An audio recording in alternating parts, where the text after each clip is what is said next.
Fala aí, pessoal, como é que estão vocês? Espero que estejam bem, protegidos aí, guardados pelo poder de Deus nesses dias de reclusão aí, né, obrigatória. Então, estamos chegando aí à nossa segunda semana de aulas nesse modelo e eu também espero que vocês estão conseguindo ah, obter o conhecimento, aprendendo um pouco mais com os vídeos, aulas, com os exercícios. É uma forma um pouco diferenciada, mas eu espero que vocês estejam conseguindo ah, aprender um pouco mais aí sobre esse assunto que nós estamos procurando passar para vocês, tá bom? Muito bem, gente. Então, mais uma vez, estou enviando ali colocando no portal da escola, na aba material de apoio, uma apresentação em PowerPoint que complementa aquela primeira que eu fiz para vocês falando sobre Grécia Antiga. E agora eu vou então terminar essa parte aqui com vocês falando um pouquinho mais hoje a respeito da Grécia Antiga, das outras fases ou dos outros períodos, perdão, da história da Grécia Antiga. Nós falamos sobre os três primeiros, né? Falamos sobre o período pré-homérico, falamos do período homérico e falamos também do arcaico. Faltando então somente o clássico e o helenístico para nós terminarmos aqui. Então hoje eu acredito que será mais breve o nosso tempo aqui juntos, mas mesmo assim eu espero que vocês possam conseguir entender bem o que pretendemos passar para vocês. Bom, então só para relembrar rapidinho, o período pré-homérico é o período da formação da Grécia Antiga, com os povos que vieram habitar a região. Nós falamos que 4 principais povos vieram habitar ali: os aqueus, os eólios, os jônios e os dórios.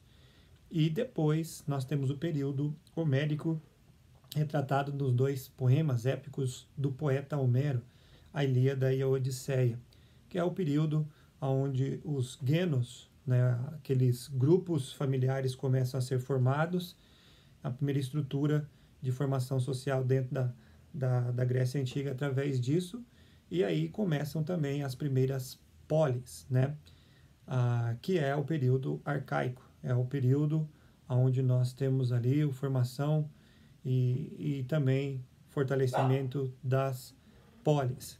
Entre elas, nós estudamos separadamente as 2 principais, Atenas e Esparta.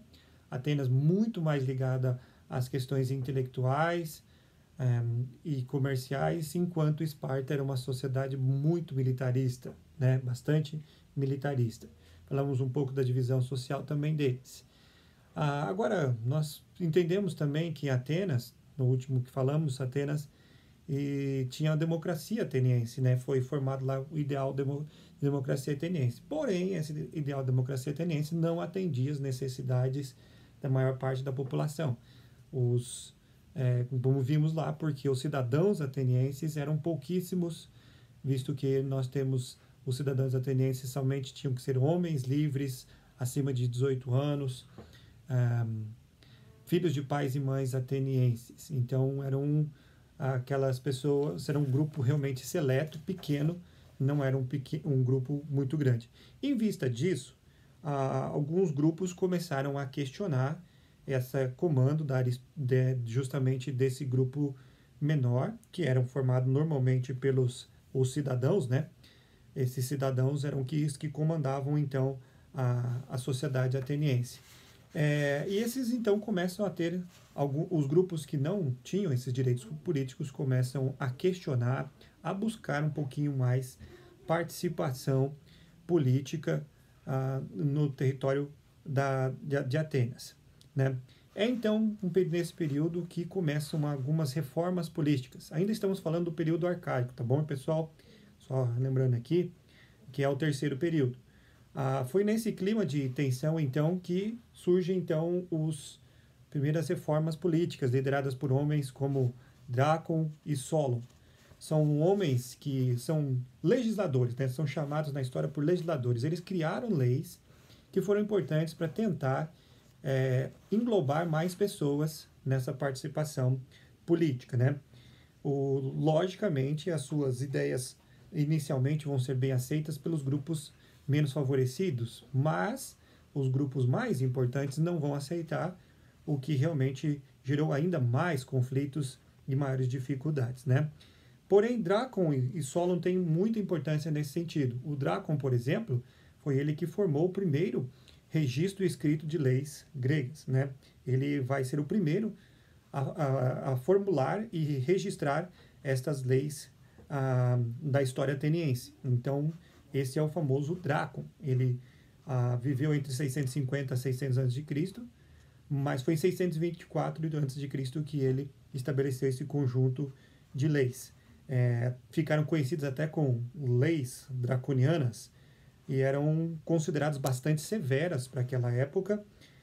Por exemplo, impunha a pena de morte para alguns crimes, mas foram leis que também começaram a questionar a dominação, especialmente daqueles grupos mais poderosos. O que realmente não agradou, por exemplo, os eupátridas, né, que eram o grupo dos cidadãos, né? Eles não aceitaram de maneira nenhuma. Isso era contra os interesses dos eupátridas. Bom, e temos também o Solon. O Solon, olha só o que ele vai fazer. Um outro próximo aí legislador, isso em 591 a.C., olha o vespeiro que ele vai mexer, né? Ele vai acabar com a escravidão por dívidas. Como eu havia falado para vocês, os cidadãos tinham que ser livres. E a escravidão era gerada na Grécia Antiga por dívidas. Então, pessoas mais pobres que tinham dívidas acabavam sendo escravos, se tornando escravas. E ele, então, vai abolir a escravidão por dívidas. E isso certamente, né, não gerou satisfação, especialmente com os grupos mais ricos.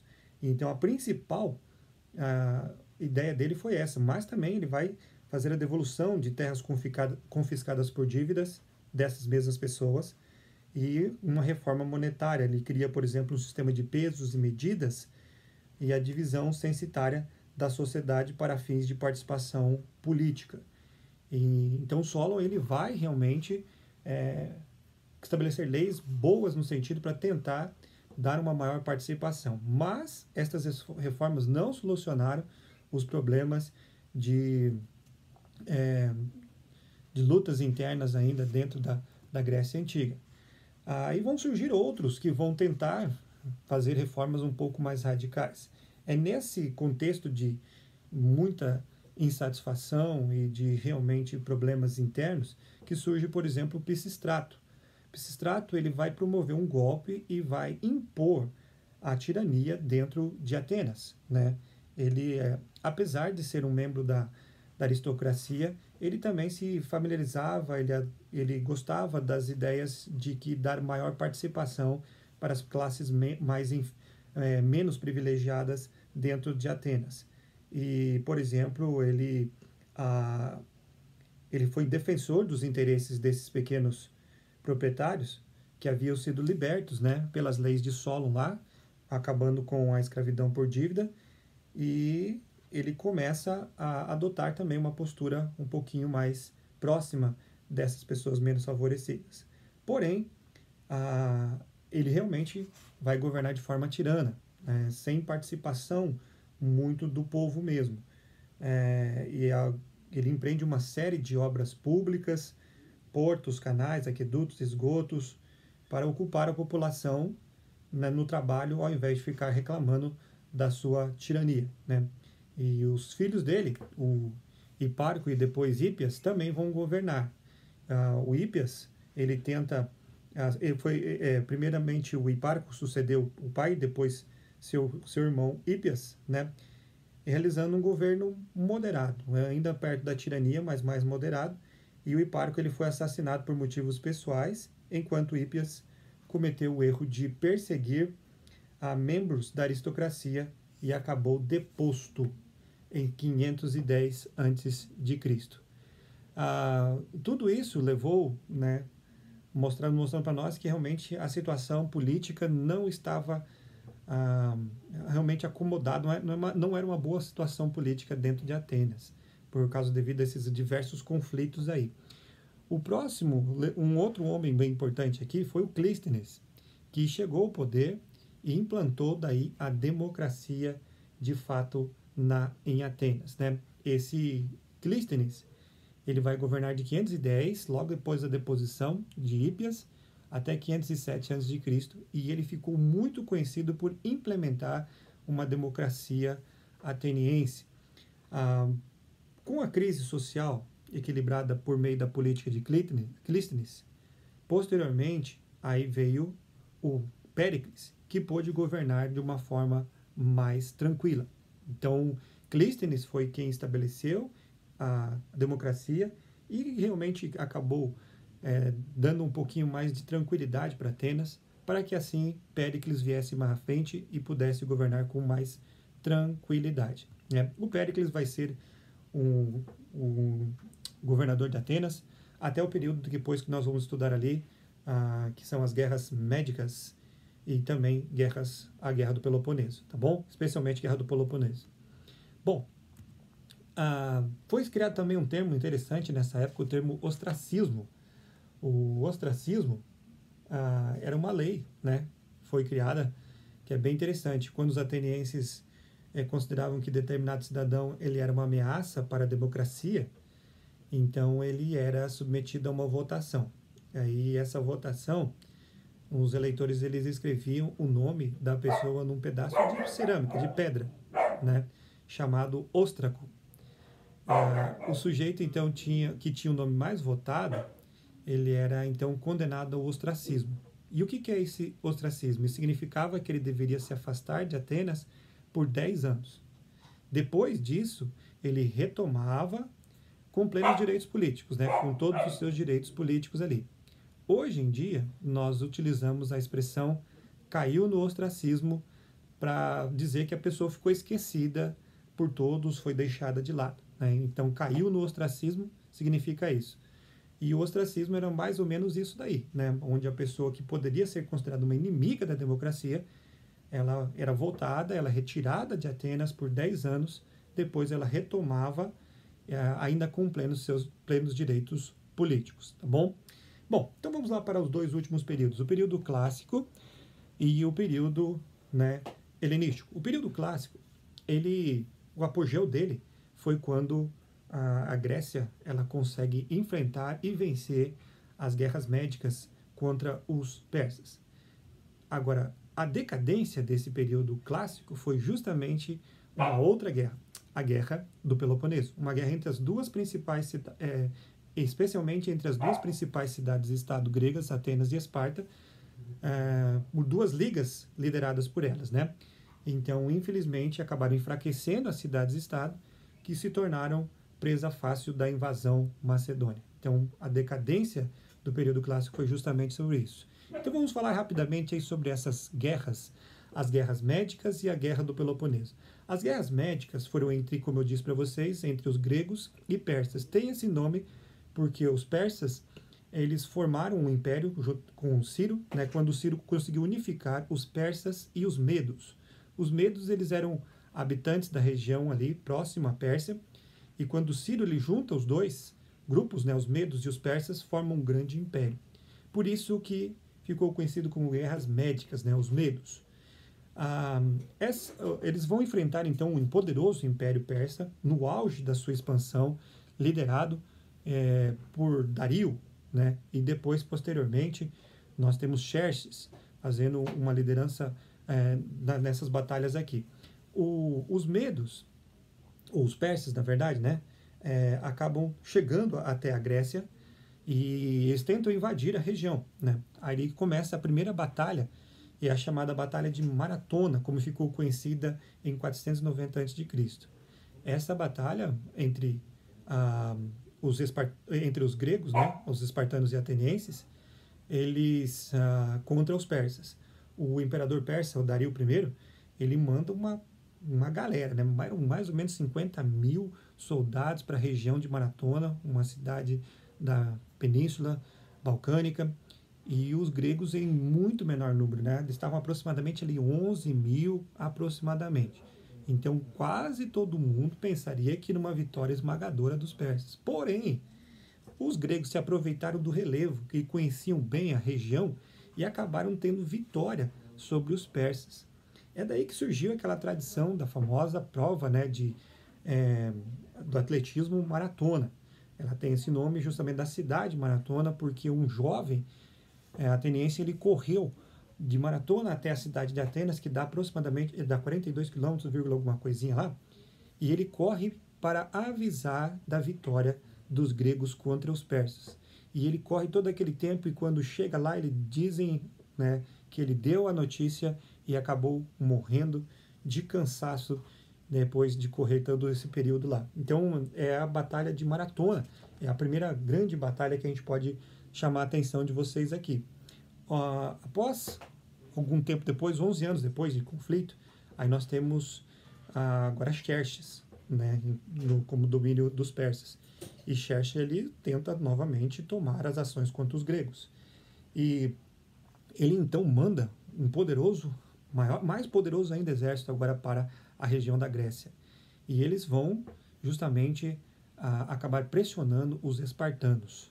Em 479 a.C., eles chegam à região e fazem uma ameaça aos espartanos, que vão ser liderados pelo famoso general Leônidas, que vai se interpor, e com 300 espartanos, sim, é aquele contexto do filme 300 de Esparta. Então você imagina que um exército de persas que se contavam aproximadamente 300 mil homens contra 300 pessoas. Esses espartanos se posicionaram no desfiladeiro de Termópilas, que era uma brecha entre as montanhas, na saída da praia, que dava lugar ou dava caminho para a cidade de Esparta. Era um único e mais central caminho para chegar até a cidade de Esparta. Então, os soldados persas tinham que passar por ali. Então, corajosamente se posicionaram ali, aqueles 300 homens, e resistiram por um bom tempo. Eles foram massacrados pelos persas, esses homens, porém, eles deram um pouquinho de refresco para que os atenienses conseguissem se orquestrar e organizar uma liga importante, que foi a Liga de Delos, né? Os persas vão ocupar a cidade de Atenas posteriormente, que vai ser evacuada, mas a cidade agora se reorganiza e vai conseguir, então, vitórias importantes, como, por exemplo, uma terceira guerra, que é a Batalha de Salamina, que foi uma batalha marítima vencida pelos gregos, liderados pelos atenienses, e que afundou diversos navios persas, onde estavam a maior parte do suprimento dos soldados persas que já estavam posicionados na Grécia. Então, Xerxes, sem agora condições de se manter ali, ele acaba recuando e voltando para para a Pérsia, né? E é nesse contexto que é formada então a Liga de Delos, liderada por Atenas. Atenas vai liderar essa liga poderosíssima das cidades-estados, e ele Atenas dizia o seguinte: ó, pessoal, vocês vão pagar tributos, impostos para nós aqui, para que a gente possa fazer um exército poderoso, para assim proteger a gente contra invasões, por exemplo, desses persas e de outros povos aí. Atenas nessa época era governada por Péricles, que eu havia mencionado para vocês ali, e passou por um crescimento econômico fantástico nessa época, né? Foi a época de maior crescimento de Atenas. E com o fim da guerra contra os persas, as guerras médicas, né, em 448 a.C., Atenas ela exigiu que as cidades membros da Liga de Delos continuassem pagando tributos para assim, né, eles manterem esse grande exército. Porém, uma cidade não vai aceitar esse domínio por muito tempo, que são os espartanos. E eles vão criar uma liga chamada Liga do Peloponeso. E é aí que começa o contexto dessa segunda guerra em que foram enfrentadas aí nesse período clássico, que é a Guerra do Peloponeso. A Guerra do Peloponeso foi uma guerra, como eu disse, entre duas ligas lideradas pelas duas principais cidades-estado. A Liga de Delos, sob liderança ateniense, e a Liga do Peloponeso, liderança espartana.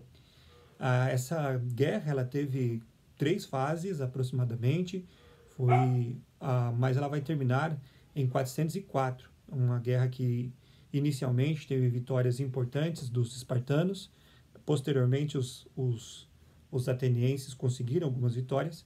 O que se fala muito é que os espartanos eles eram muito bons em terra, enquanto os atenienses que eram mais hábeis nas batalhas marítimas. Então, as vantagens foram tendo, visto que os conflitos eram mais terrestres, foram realmente mais vitórias dos espartanos. E, ao fim dessa guerra, em 404, Esparta ela se torna a mais poderosa cidade porque vai se tornar vencedora da guerra do Peloponeso. Mas, de fato, o que vai acontecer? As cidades vão se tornar fracas. Cidades-estado, por causa dessas brigas internas, elas acabam enfraquecendo e se tornaram uma presa fácil, né, dos macedônios. Macedônios liderados por Filipe, o rei Filipe, eles então invadem a Península Balcânica e conseguem a hegemonia na região. Filipe II vai conquistar a Grécia rapidamente ali em 338 a.C. E depois, seu filho, Alexandre o Grande, vai continuar a dominação a essa expansão desse Império Macedônio, que vai ser chamado de Império Macedônio, porém vai ser criada a cultura helenística. E é o último período que nós temos aqui da estudo da Grécia Antiga. O período helenístico ele é assim chamado porque Alexandre o Grande tinha uma característica ao conquistar esses povos, ele não impunha a cultura grega sobre eles. Ele colocava a cultura grega, mas essa cultura grega ela era miscigenada, misturada com os costumes dos outros povos. E isso, né, é uma mistura de tradições das culturas conquistadas com a cultura grega, né, ou macedônica. E isso fez com que esse período fosse chamado de período helenístico. A expansão só não foi maior porque Alexandre o Grande acabou morrendo muito cedo, com 33 anos de idade, e a expansão, depois disso, seus generais dividiram o império em 4, e a decadência grega vai até que em 170 a.C., aproximadamente, quando os romanos dominarão a região. Bom, então assim, terminando especialmente o que nós chamamos então da Grécia Antiga. Para finalizar bem rapidinho, eu só queria deixar para vocês rapidinho aí algumas contribuições, né, dos gregos para nós, que o nosso livro fala lá. Por exemplo, a língua e poesia. A língua, várias palavras, letras nossas que nós temos no nosso vocabulário de hoje vieram da língua grega, né? São palavras derivadas deles. Então, com gregos nós aprendemos a expressar nossos sentimentos através, por exemplo, da poesia. Então, com a poesia grega, nós temos também dos gregos. Outra coisa interessante a respeito dos gregos é a religião. Nosso livro fala lá sobre os vários deuses lá. Nós não vamos nos ater a isso, porque faz parte do que nós chamamos de mitologia grega. A mitologia grega dá nome a vários deuses. Os gregos eles são politeístas. E a grande ideia deles, na verdade, foi que os seus deuses eles eram humanos também ao mesmo tempo. A humanização dos seus deuses. Então, isso aqui é bem interessante na questão da religião grega. Essa religião politeísta deu nome a vários deuses, entre eles o principal era o deus Zeus, que habitava o Monte Olimpo, né? Então, eu não vou entrar em detalhes, porque realmente tem muita coisa aí que poderíamos entrar. Só para falar sobre mitologia grega, daria muitas aulas aí para frente. Mas vamos parar por aqui nessa questão de religião. Outra contribuição foram as leis. Desde aquelas que nós falamos lá do passado, lá, lideradas lá por Drácon, entre outros, os gregos mostraram para nós algumas ideias importantes sobre o consenso popular, sobre a ideia de ter um consenso popular para criar algumas leis que eram aceitas pela maioria. Então isso foi uma grande contribuição grega. Outra contribuição foi o teatro, o gostinho pelo teatro, pela apresentações teatrais, essas questões ligadas aos sentimentos, sofrimentos, alegrias da humanidade. O teatro passa isso para nós de uma forma bem legal, e os gregos eles foram mestres nisso e passaram esse gostinho para nós. As ciências em gerais também temos muita contribuição dos gregos, ciências tanto da natureza como também do conhecimento mesmo, né, como a filosofia, que vem justamente da Grécia Antiga. E uma outra contribuição interessante, infelizmente esse ano nós não teremos, em virtude até do nosso desse problema que temos passado do coronavírus, é as Olimpíadas. É a tradição antiga grega, na qual só participavam homens inicialmente, né? Hoje em dia as mulheres participam, mas não era era uma tradição tão forte na Grécia que até as guerras elas paravam na época das Olimpíadas. Então as Olimpíadas eram uma prática muito conhecida na Grécia Antiga, que até hoje tem se transformado em um momento de união entre os povos para que possam disputar nesses dias aí algumas provas aonde realmente é exaltado justamente a união dos diversos povos do mundo, né? Então é isso aí, pessoal, que a gente pode falar para vocês em relação a essa segunda parte aí da Grécia Antiga. Eu espero que vocês possam ter compreendido e qualquer coisa a gente está por aí. A gente se vê no fórum então. Grande abraço para vocês.